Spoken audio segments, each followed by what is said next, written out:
Sa lahat ho ng mga nangyari nung nakaraang araw, sa lahat ho ng mga taong nasaktan ko, walang hiya!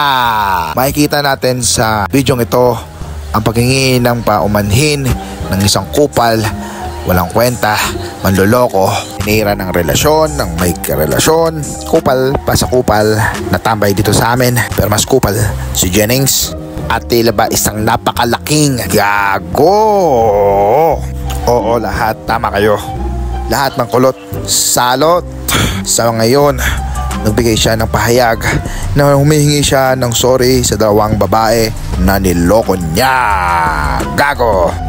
Nung napanood ko nga, ako talaga ay nanggigigil dahil ako rin ay may kapatid na mga babae at kung mangyari man sa kanila ito, hindi kita mapapatawad. Kaya tara, subukan natin tignan ang animal na to kung paano humingi at umarte sa kamera na nanghingi daw ng tawad sa dalawang babaeng kanyang tinuho. Gago! Oh my God!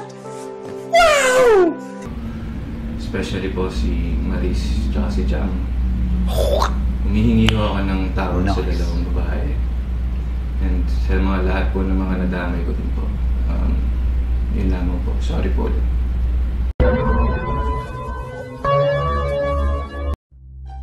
Kupal talaga. Tangina. Hindi ako satisfied sa sorry niya. Ano ba yan?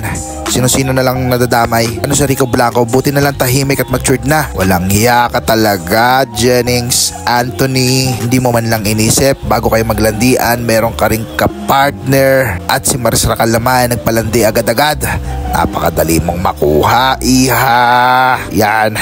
May mga screenshot na naglalabasan. Smoke. Then what? Hindi ko talaga maintindihan ang mga kabataan ngayon. Paano ma-explain yan? Nakalathala sa chat nyo nang galing sa'yo.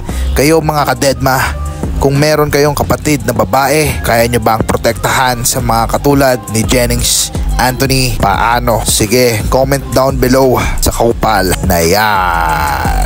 Boom!